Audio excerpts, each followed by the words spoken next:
kuraastan guddiga adeega bulshada ee baarlamaanka Soomaaliya u qaabilsan oo maanta ku wareejiyay wasiirka haweenka iyo horumarinta xuquuqul insaanka ee Marwo Khadiija Maxamed Diiri ayaa waxaa looga talagalay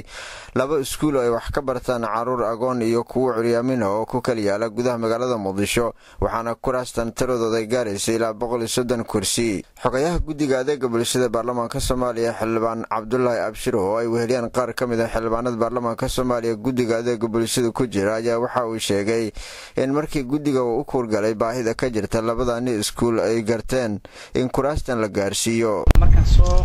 kormeernay guddi ahaan sida macadka qamar oo kale iyo macad kale asigana caruur curyaamin ay degan yihiin isla markaas aan soo aragnay baahidooda inay u baahan yihiin kuraastan ay yihiin kuraas aad u qurux badan oo baarlamaanka iska bedelay guddiga adeega bulshada sidoo mas'uulka ah arrimaha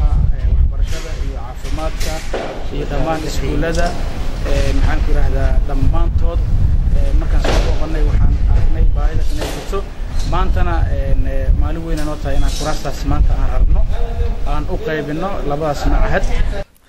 wasiirka haweenka iyo horumarinta xuquuqul insaanka Marwo Khadiija Maxamed Diiri oo kuraastan maanta kala wareegtay guddiga adeega bulshada baarlamaanka Soomaaliya u qaabilsan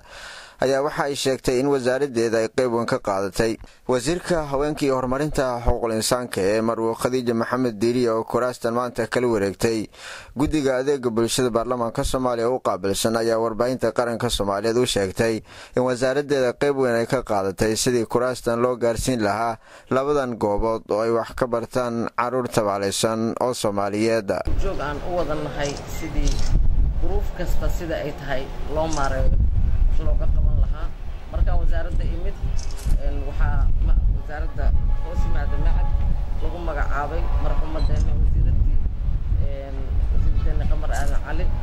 ilaahay ha u naxariisto macadkaas loogu magac daray marka duruuftu ku sugan yahay in wax laga bedelo ilmahaas meesha jooga oo waxbarashada loogu magac daray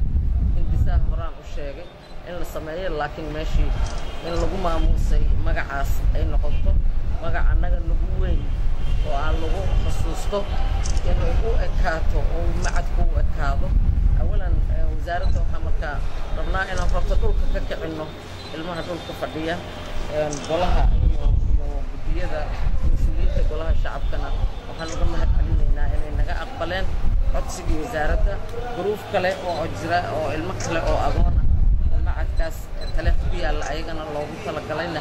in loo qaybiyo iyo codsiga wasaaradda. labadan iskuul oo maanta kuraastan la gaarsiiyay ayaa waxa ay ahaayeen laba goobood oo wax ka bartaan caruur Soomaaliyeed oo aad u tabaalaysan isla markaana isugu jira kuwa agoon ah curyaamin iyo kuwa kale oo aan waalidkood awoodin inuu waxbarashada ka bixiyo waxayna arrinkan wax weyn ka tari doonaa isla markaana ay qayb u qaadan doonaan korna u qaadi doonta moraalka ardayda labada goobood wax ka barata iskuuladaasi. علي عبد الرحمن آذان SNTV مقدشو.